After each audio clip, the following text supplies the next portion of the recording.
AM 970 WSTX. Okay, so we got a jam-packed Thursday going on here. I got some smiling faces, the good smiling faces. All right. We got some folks that want to hide from the camera and say, not me, not me, not me, to see. Well, my good friend and cousin Roy Davis have a T-shirt. And on that T-shirt, they have a big, giant, well, let me just put it to you this way. It says, "Tain me, 'tis we." And if you look at me and we, a M is a W turned upside down. So all he did was rectify the position to the right side up. 'Tis we. Okay, anyhow. Folks, you can come on up, or whoever is coming on up can come on up to the table at any given point in time. All right, and I want to say that if you need access to the internet, just let me know. I can tell you how to do it. Okay, but definitely. Now, this show's supposed to be positive, and it is. It's supposed to be solution-oriented, and it is. But you know, every now and then I got to just be a party poop negative person, just to be devil's advocate, okay? We got this organization called Landmarks Society, and they're doing something very special for us down there, okay? And they got this whole ton load of people that are doing work and volunteering for the Landmark Society. But all of them, they're afraid camera. We got all these good things going on. And they went, "So Doug, I can tell you about it, but I don't want to be on the air." And it's like, I don't want to be on the air. How you mean you don't want to be on the air? How people gonna know? It won't be the same if they're hearing Doug voice all the time. And sometimes they need a little different mix-up. Especially we got some of these young folks, you know. And I want to say that when it comes to social media, ain't nobody else got it going on more than our young people, all right? Babies born today with a hand clasp over the ear. They born ready for the cell phone. Okay, and you see them out there, and they and Facebook, before it was invaded by all us of the less youngers, were dominated by them. All right, but then all of a sudden now, these folks who sending picture here, there, and everywhere. Sometimes pictures they shouldn't be sending here, there, and everywhere. Telling me about the shy. They don't want to be on the radio, much less they don't want to be on camera. I tell you, our young people is something else, you know. And I'm going to throw in something here because, you know, you watch them in the younger and they get to be teenagers and the things that they do. I tell people these days, I'm so glad I wasn't a teenager. The things that they'll be going through and doing and everything else and so forth and so on. But anyhow, such is life. We've got, let me see. Anyhow, we're going to be talking about Come Home to St. Croix. And I have here a printout of the latest schedule, so I'll share that with you, okay?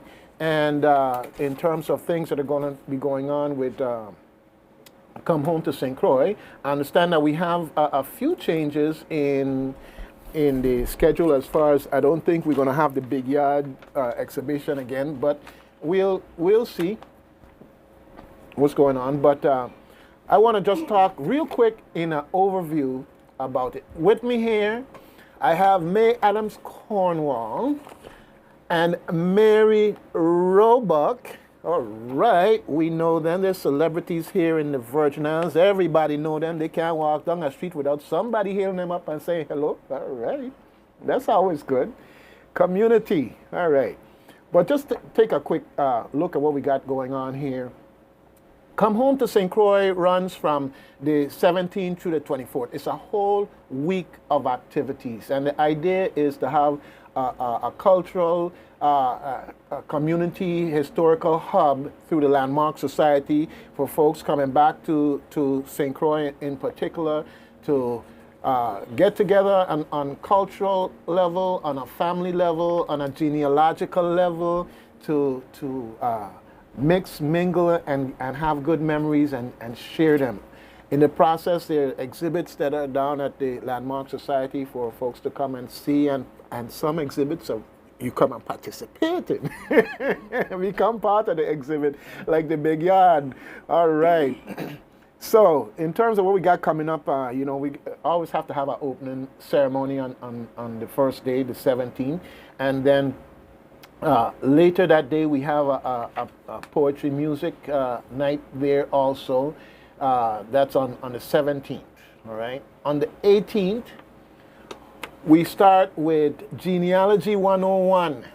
Genealogy 101. Basically information and examples of how to do your family tree, how to start that research, how not to be stymied or feel like I don't know where to start, you know? Folks who've been there and done that could tell you a little bit about it and make it easier for you in the process. And that's on the 18th, all right? On the 19th, we have Places That Matter, and this one is in the footsteps of the ancestors at the slave market site. Now, this first event is the first one that I'm mentioning that's off-site, because, and I'm just stating that because this one doesn't physically take place at the Landmark Society. And unless I indicate otherwise, everything is at the Landmark Society. Okay? And then we have on, later that same day, we have a talk by Jeffrey B. Perry. And Jeffrey B. Perry will be there to talk about Hubert Harrison. And I highly recommend you bring your young people along because it's our history. You know, some said he was a stalwart in certain areas. Some say he was a radical. You know, when you use that word radical around here, it's like, you know, you're the bad guy. No, all you have to do to be a radical is saying, well, that's how we used to do it, but we're going to do something different this time. And then you radical because you're bringing in change. So, but definitely, the man made significant contributions. Come on down if you don't know what he did, and definitely bring your children, because if you don't know, chances are they don't know unless they were lucky enough to have some mention in history classes. And I know we got some great history teachers here, and they work with what they have to work with, but the fact of the matter is there's so much history that you have to look beyond the schools, okay? From the home out to other opportunities, you got to look beyond the schools, okay? So that's the 19th. And then on the 20th, we have another Places That Matter, which is in Mount Eagle, a nice trek there where you have to wear your comfy shoes and walk with your water and everything else, and that's going to be good. And then we jump to the 22nd. And now I want to tell you why we jump into the 22nd. Because usually we keep a day in between to give you a chance to catch your breath or to do something else you want to do. All right? So it's not that we don't have enough things to fill up all the days. It's by design. All right? So we jump to the 22nd, and this is our second event that's off-site because we're going to have a Grand Crucian Quadrille under the stars. No, this one is on site. I'm sorry. This one is on the grounds. We have a Grand Crucian Quadrille under the stars, but I have to elaborate just a little bit because there's two quadrilles going on. There's Quadrille 101 for the first hour for those like me who got two left foot, so we don't mash up nobody out there on the floor, okay? And after that first hour, we got full blown till midnight doing our quadrille thing, all right? So you can't say that the folks at Landmarks aren't planning for every eventuality, because somebody will step on somebody's toe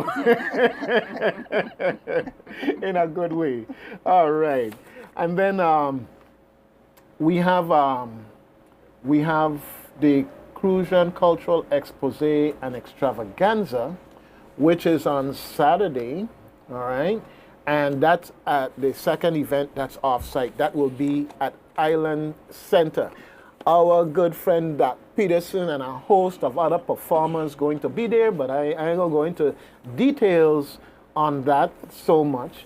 And now that Doug has run his mouth about come home to St. Croix, I just want to turn to my guests here a little bit and put in our 2 cents, $5, $1, whichever it is in the process, because my money is much depreciated at this point. People tired of hearing my voice.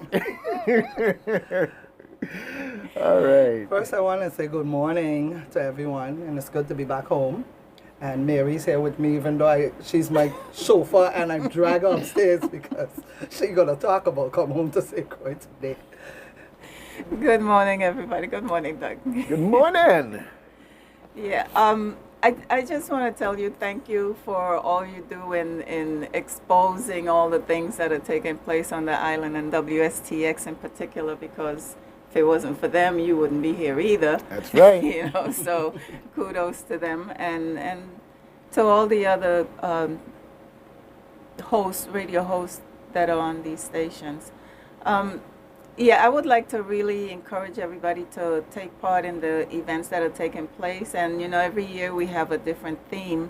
And this year's theme is freedom. Are we story? Are we legacy? And are we future?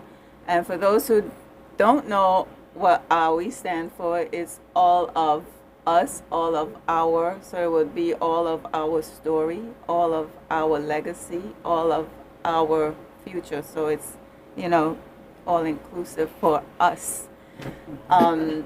So that is the theme for this year, and it's quite a full schedule as usual, you know. And I would really like to encourage everyone to come out on the Hubert Harrison event.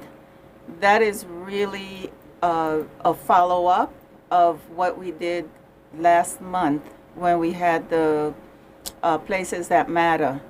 We went to the site where Mr. Harrison grew up, where he was born and grew up. And I know there was a little problem with people trying to figure out where that place was, and I posted a map and showing the arrows, because I know you asked me what's the number of the road. Don't ask me about numbers. I'll tell you where to turn by what landmark. Because if you ask me for a number, I'm sorry, I would lose a lottery on that one. I hear you. But you know, it was very easy to find. Actually, you just turn in as if you're going to Salt River, and then the very first left, and then the next left, and it was a really nice site filled with ruins. And the host of the person that owns the property was there, and it was led by Dr. George Tyson, and he gave a good overview of what took place, the people who lived there, the people who worked the grounds, that worked the plantation.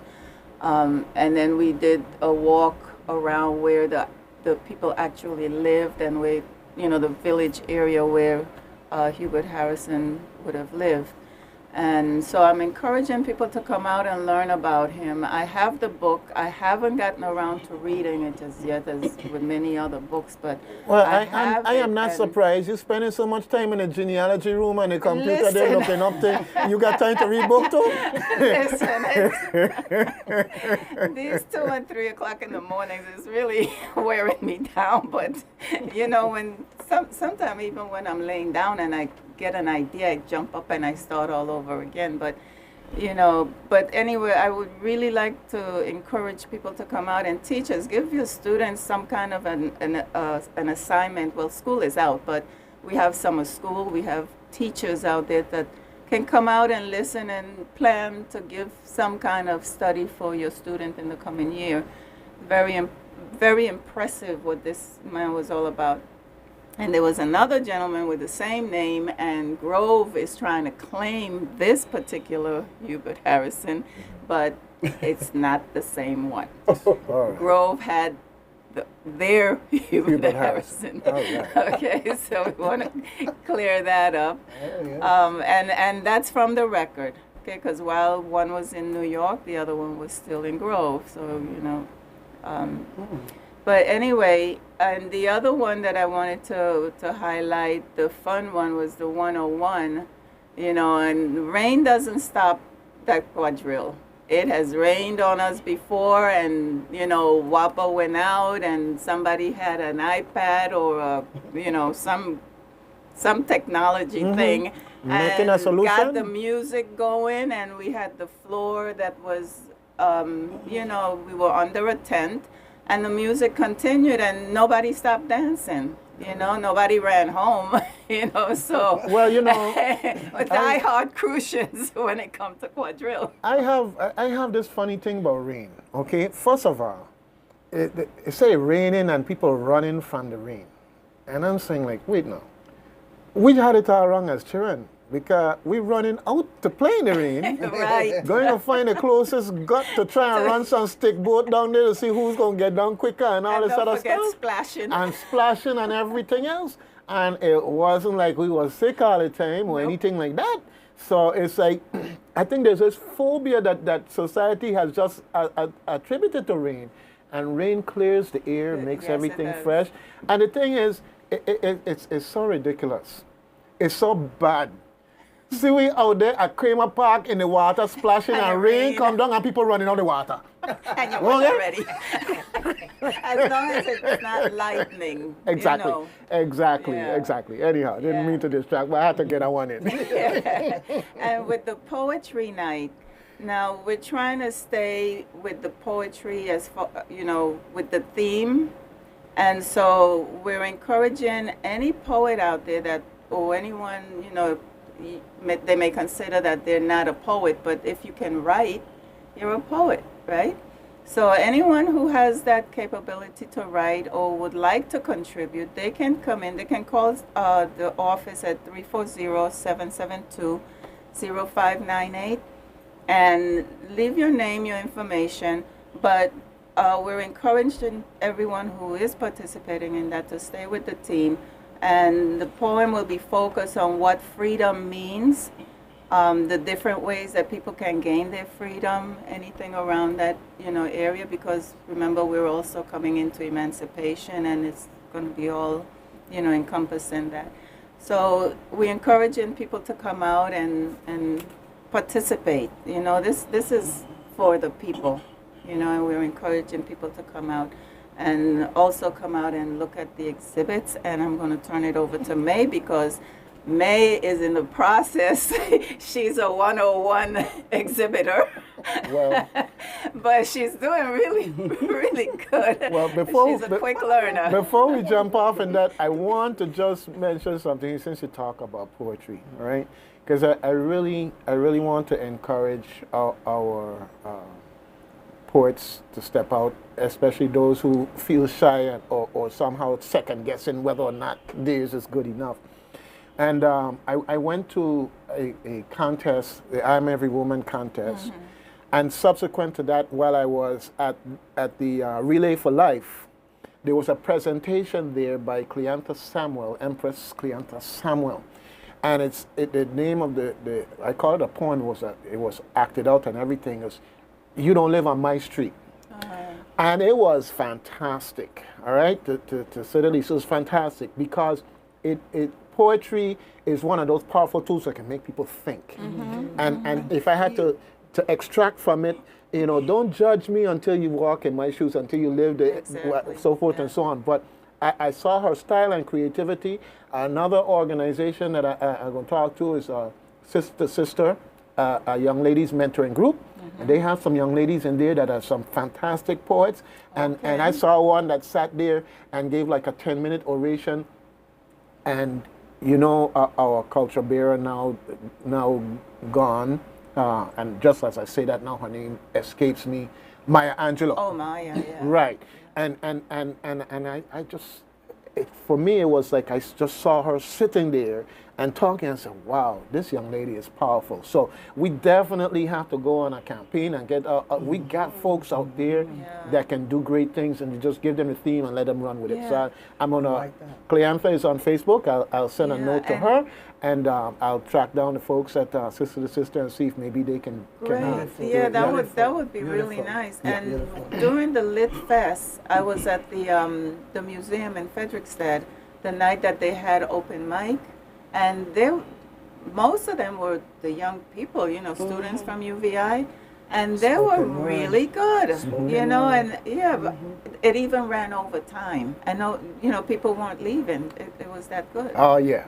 That then you got it going on there. When the people ain't complaining about staying late, all right. There's a lot of talent on this island, and they need to be tapped and exposed because they're really some talented. Because even the opening day, when we were in the auditorium and students were reading, because there was a competition for the school students, and those who had submitted work were there and they read. And, I was really, really impressed with their work. All right, fantastic. Yeah. Okay, well, we have to do a campaign. I can use my little soapbox here as part of it, and I can make those personal contacts. And I'm saying to everybody out there, you have your favorite poet out there, tell them about Come Home to St. Croix and how they can participate. And, we'll provide the theme information and get them involved. All right, well, something now we're going to kind of change gears here. All right, family is fundamental. Whether it's the family that brought you into the world or the family that you make as you move through the world, okay? Family is fundamental because folks may amass riches, but when they leave this world, they don't take it with them. The best that they can hope for is that their good works and the people that they have touched, and hopefully the people that they call family that they have left behind in this realm, will carry on in a way that people will, if not see the name, they will be touched by things, principles, actions, behavior that was handed down through this thing called family. Now, if you don't document your family, it is possible to lose your family connection, and the significance to the world and the contribution. It is possible. And that is something we don't want anyone to do. I see my phone ringing here. Hold on, caller, just a second. I'll be with you. Turn on your radio. Okay? And turn on your radio, please. Okay. I'm coming to you in a minute. And so family is one of those things that any opportunity we have to teach our children, some of our wayward adults who are busy living life and not even thinking about how important it is to document. When the opportunity arises for us to give some skills and guidance on whatever, it's so important that we do it. So now we're shifting gears now into genealogy 101 and then some. And My favorite topic. Hey, and I understand, May, you in the throes of a family reunion going on?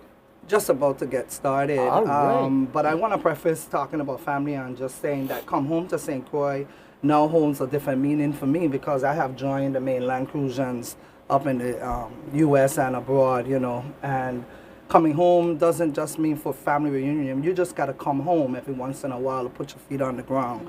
And what WIM has done is made it an actual celebration, but any time of the year that you come back to St. Croix, you need to be looking into your family roots and things of that nature. So although we're celebrating July, anytime you come back home, that's the key, come back home to St. Croix.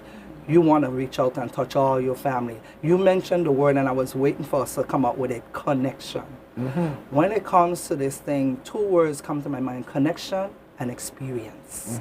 The experience of connecting with your elders that are still here to tell you the stories, and the three of us know that because in 1995 when we first did the Roebuck reunion, which is the first time I even got into genealogy and started to love it, the people who were there with us are no longer here with us. But we know their stories and we can pass them on.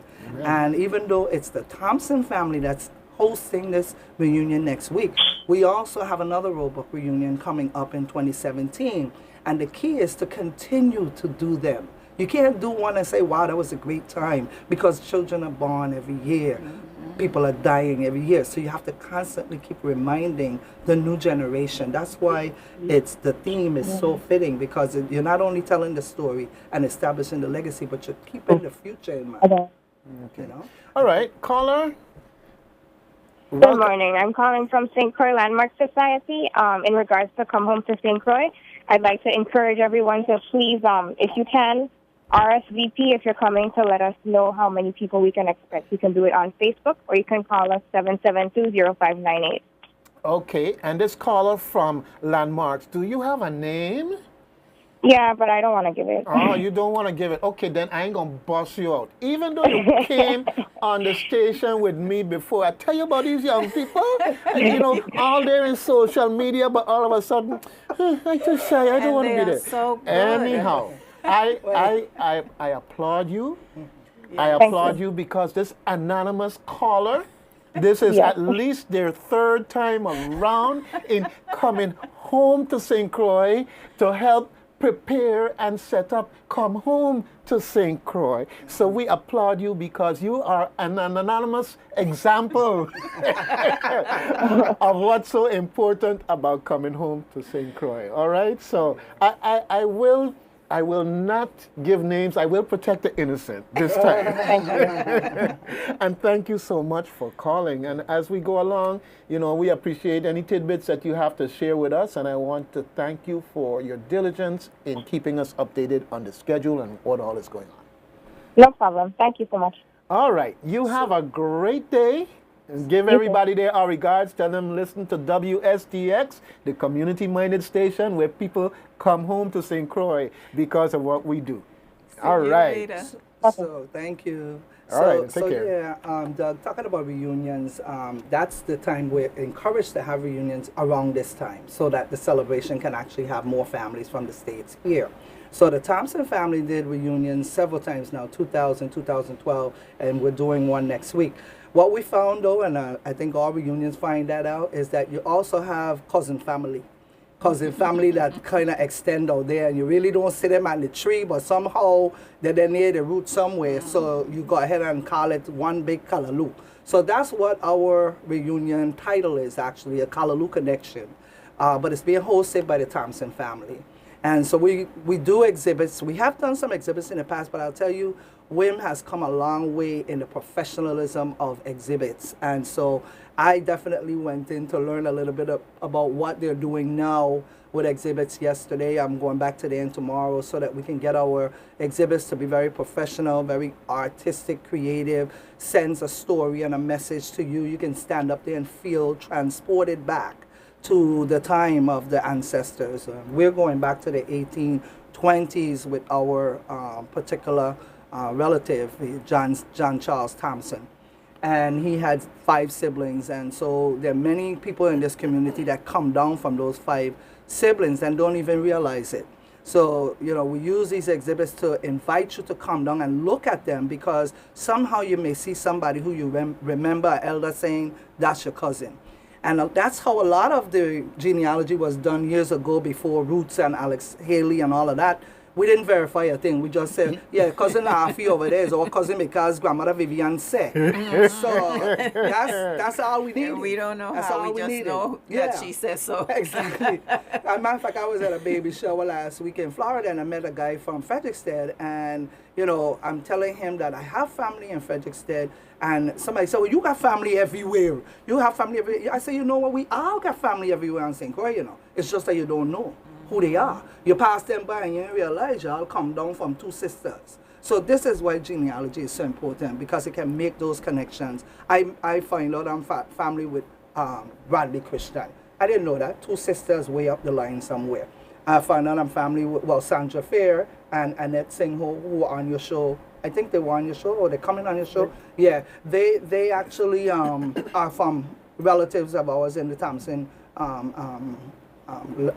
family as well, the siblings. We have Mary, Victoria, Charles, Arabella, and Waldemar. Charles is the upline of people like Jean Emanuel, Lynell Emanuel, Prince Galloway. Arabella is Hanson, the Hanson family, the Jackson family, Esdell, and so forth. I mentioned Sandra Fair. Mary is Lawrence. All these Lawrences that you see out here go up to Mary. And you can have extended families like the Solomons come down from there. All those 9 Solomon sisters that became Tadmans and Sobratis, you know, Curly Solomon family. All of them are in this tree.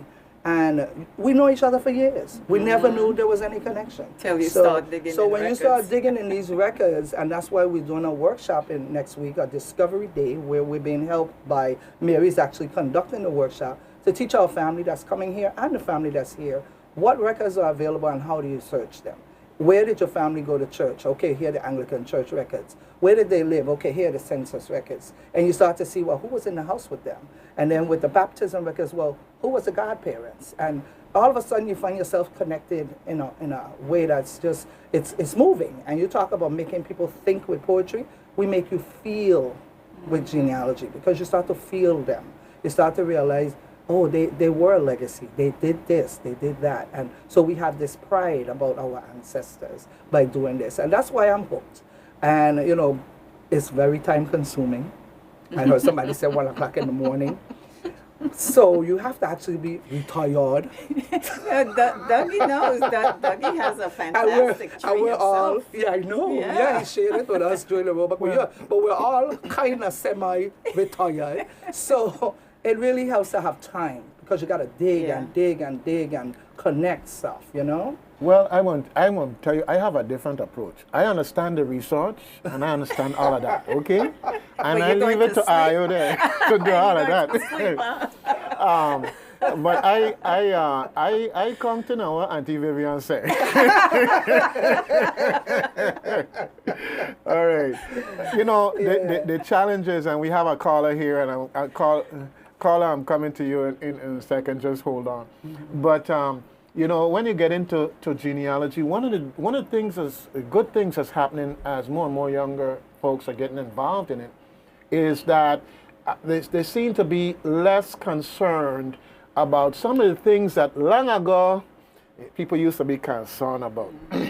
You know, long ago, you asked grandma about this, oh Lord, child, keep out of big people business. Leave that alone. Leave that alone. What you want to know that and for? this, that, and the other, and so Discovery. forth and so on. Me, I want to know who all my siblings are. Even if the way they got here was not matter. approved by society at that time. Okay? And I say this because, you know, whether it's the issue of single parents or children that don't carry the family name or whatever, so we don't know who our next great scientist is, our next president of the United States is going to be.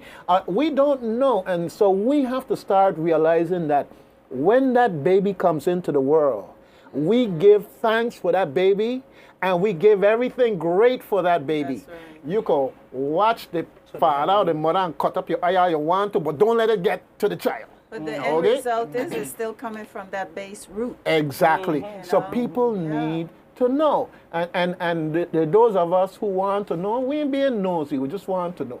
And so folks, you know, when I ask you, I want to know because, yeah, I ain't out there looking and whatever, so forth and so on, but I got a little boy coming and a daughter going, and I ain't want to hear no, oh, this family, that family, how you could let it happen? No.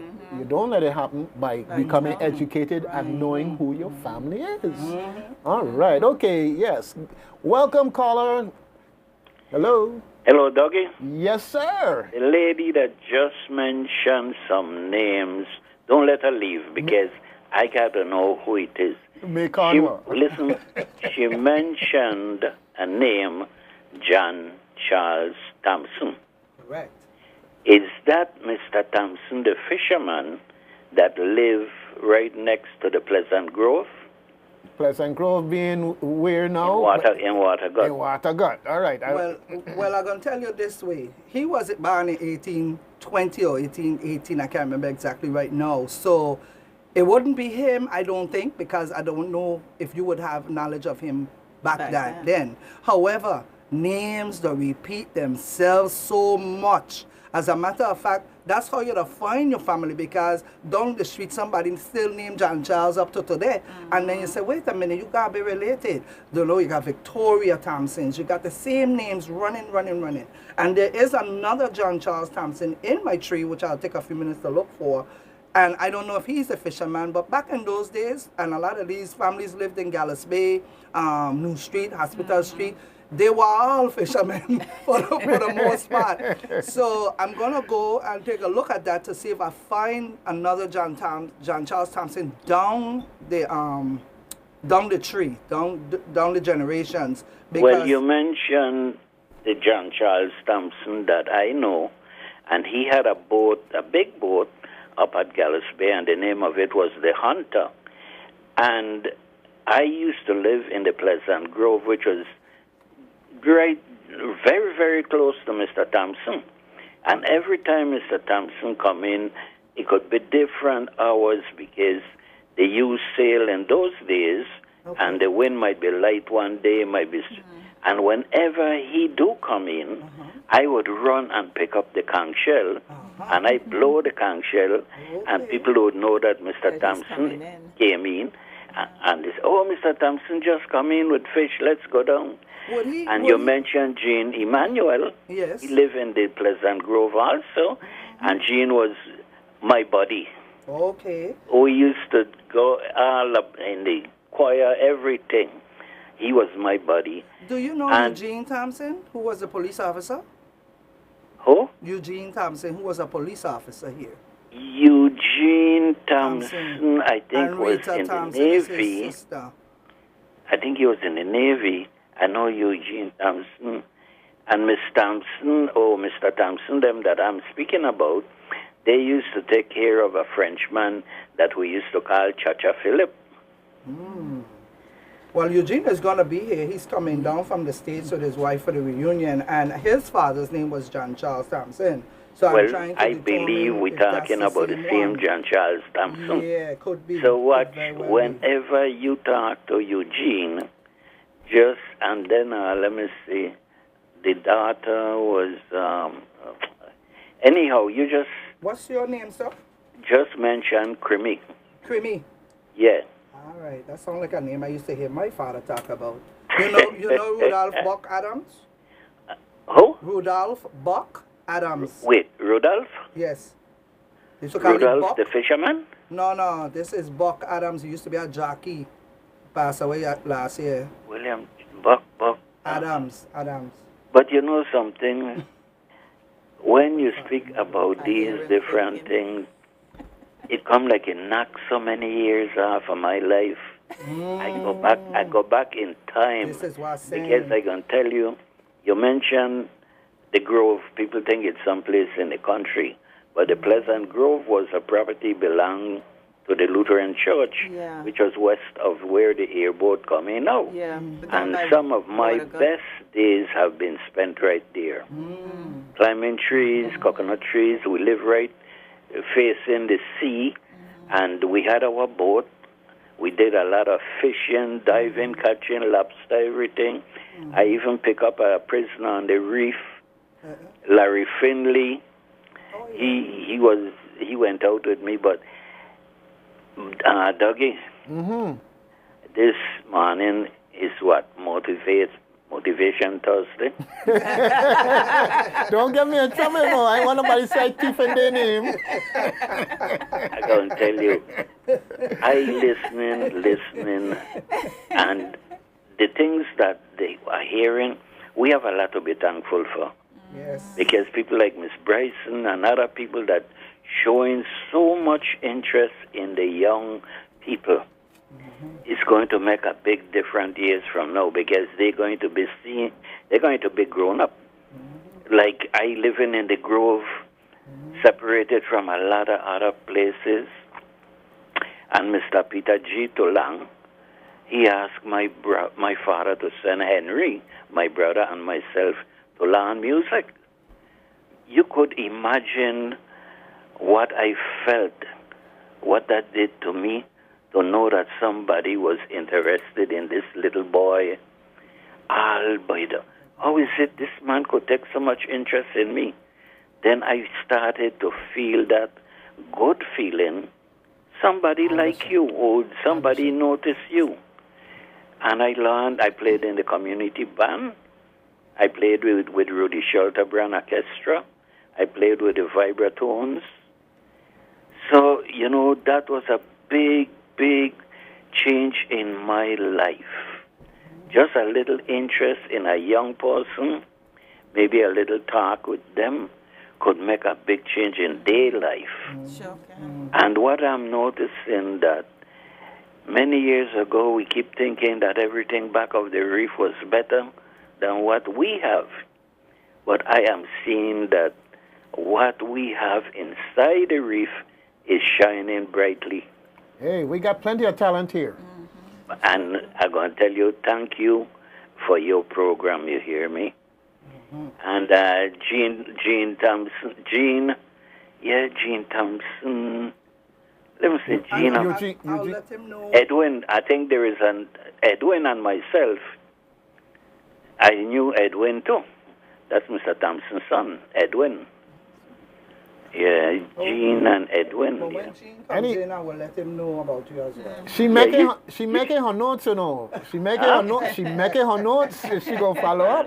That's all right, you hear me? I don't mind sharing my notes with anybody. Yeah, that's what I'm telling you. We ain't just talking. She making notes and she following up, okay? Because those were the days when sometimes your parents say, boy, you're too redempted.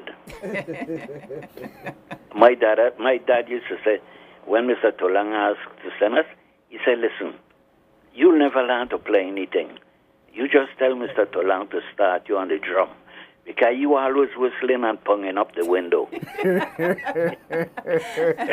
But I tell you, life, we live here for a short while, But if we could do something for the youth, I think we have a beautiful island that we have to be thankful for. Not the island alone, but the people. We sure do. Yeah, you all have a blessed day, okay? All right, so you ready for the next DVD now? Yeah. Okay, good. Okay, so we can be talking. All right. Have a pleasant day. Have a pleasant day. Yes. One of the things that's important about genealogy, and I always stress it, especially when I'm talking with young people, or anybody for that matter, it's not just a matter of writing down names and dates and who your mother was, who your great-grandmother was, or where they live. When you look at the census record, different census records give different information. Some of them will tell you where they came from, the year they came, whether or not they were, as the census will say, quote unquote, aliens, or if they were naturalized. It also will tell you what they did for a living, whether they rented, whether they owned. Sometimes they'll even say how much the property was valued, whether they're renting for $6 a month or whether the property was valued at $1,600. So there's a whole lot of information, but then you got to go outside of that document and find out what was taking place in the community overall.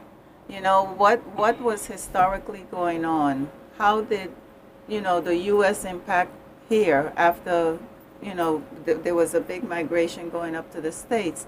How did that impact the family? How many families left? Where did they go? Some of those records will say they left on such and such a day on the SS whatever, and they left on such and such a day, they arrived at such and such a day, and they went to such and such a place. One of our great uncles, he had $50 when he left, and so did his wife. And they described him how tall he was, whether he had any marks, whether he was bald or he had hair, So there's a whole lot that you could put together and create a story. And back to the census record, when you find somebody, you look above and you look below, because you could find other people, other family members, or your nanny was living next door, and you could see that community. And when they move, everybody moved. They might have moved around the corner, but they were close by. So you could begin to create a story of your family based on what you're finding in all these records. When you look at the baptismal records, you could see who was. We have one cousin, he has 16 godparents. I said, okay, 16. So you create a story. It's not just about, when you're born and who your mother and father was. Amen. You know? Yeah, it's a whole lot to be told. You know, Mary, it's so funny. I just wrote the words creating our story here, and you just said that. And the reason for that is I realized that we're searching through all these records looking for stuff. And I mean, this is real diving and mining. But we have people today who have these records for the future. And we don't preserve the records. So this is something for the young people to understand. You need to go into your grandparents' homes and whatever. If they don't want you to part with their picture, snapshot it, scan it. If they ask them if they have their wedding, their marriage certificate, baptism, whatever, take pictures, scan them, and even do videos. Take pictures of them now. Talk to them. Ask them questions. You know about that, Dougie. Because even my father, he didn't want to be interviewed, but then I did an audio of him answering my questions. And so these are the things we could do to actually create the story today that becomes a legacy for tomorrow. So I just want the young people to understand you know how to use your cameras, your phones, all these kind of things. You could actually be capturing and creating our story, your story, everybody's story. And the wonderful thing about the technology now is made it so possible for us to do these things without spending a whole bunch of money. Before you had to spend thousands of dollars for type of things you could do now. It's tens of thousands of dollars between equipment and people that you would hire to have to. Now all of a sudden you could do it for next to nothing other than the time. And so we have to encourage our people to do it. Now, one of the challenging things that I run into from time to time, especially with some of our culture bearers that don't like camera and don't like videotape. And I'm saying, but folks, you got to preserve it. How are we going to preserve it? Just by you teaching me? You know, who knows what could happen tomorrow if I get taken out of the loop, then the knowledge could be gone with me also if I don't get a chance to pass it on. So this is something that we have to do more of. And then we have a lot of, one of the things I like about YouTube, we have a lot of video about our people here that is in the possession of one person or the other. And I encourage you to use YouTube as a vehicle to share it practically into perpetuity. We've got to work with the Channel 12s and see if they can dig in their archives and just commit it to YouTube so that a lot of the cultural stuff that's there becomes more publicly available.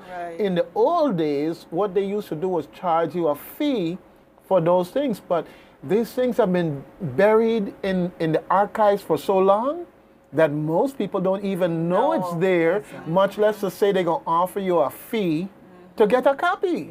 And then some wayward person throws it away one day when they find it. What are these? Exactly, exactly. You know, cleaning out inventory because we only got so much office space or whatever.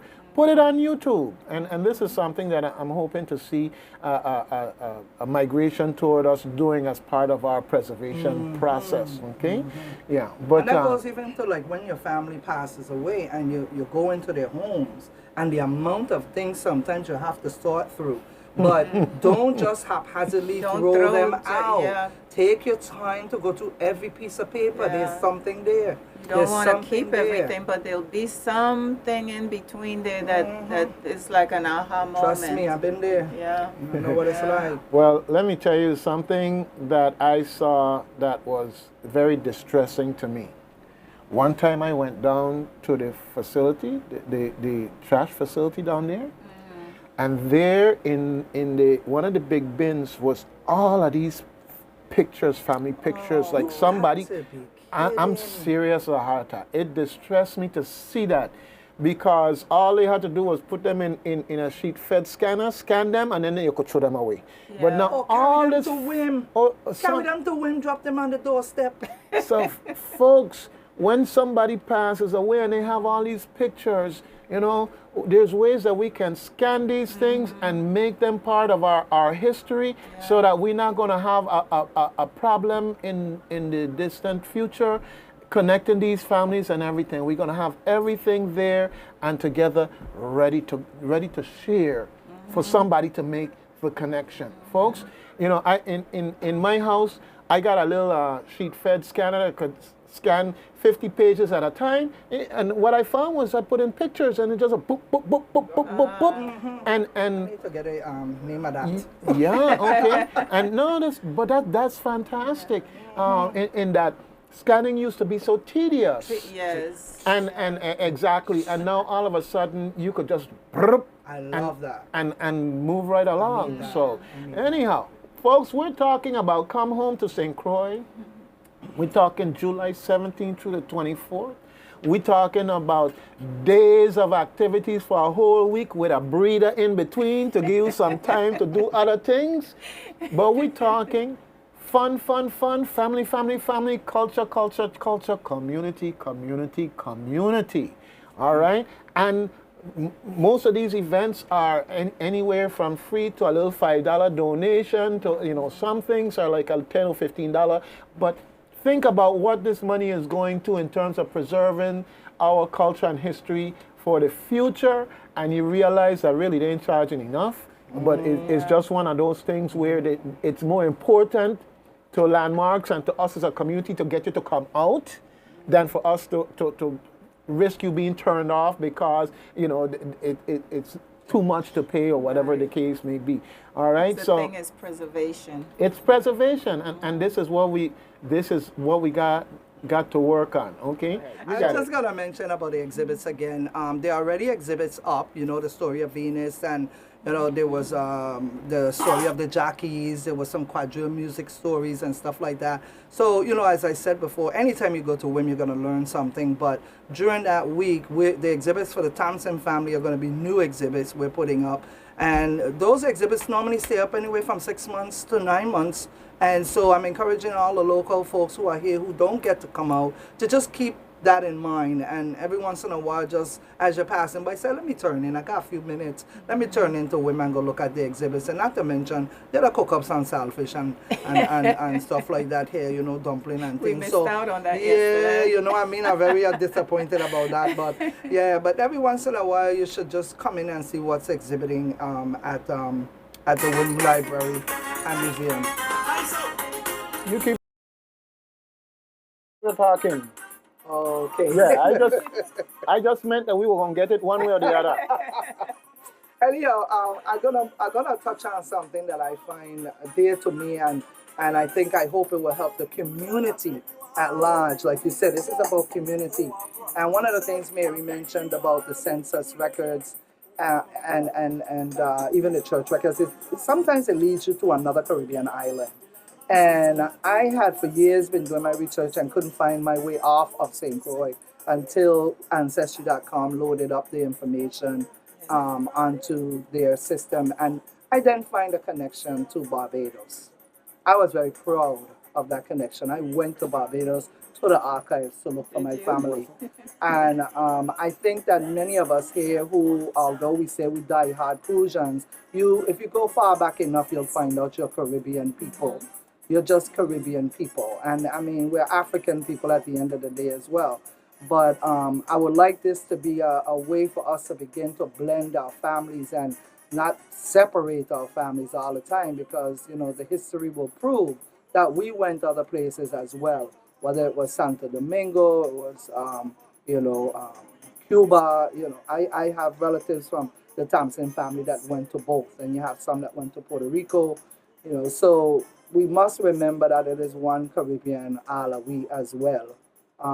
You know, so I forget that some of us even went to St. Thomas. Hey, all right. Good, so, you know, St. Thomas is a foreign country, guys. You know. We are one. But all are we, you know, for the future going forward, we have to embrace all of our nationalities, all of our history, and where we all come from. And I think that's what community really needs. Yeah. To stop separating. Well, you know, I had a situation where I was having to deal with this particular individual in St. Thomas, and they were giving me a hard time, unnecessarily and unfairly so. And then come to find out that they were married to one of my family members from St. Croix. And I'm saying, like, wait, no, what they not here? Folks, you need to know who your family be. Anyhow, we get into that point now where we got to exit here today. Thanks a It's lot, been such a Dougie. fantastic Thank you very much. experience, and I'm looking forward to having you folks back as we build momentum heading toward July 17th to the 24th. Come home to St. Croix.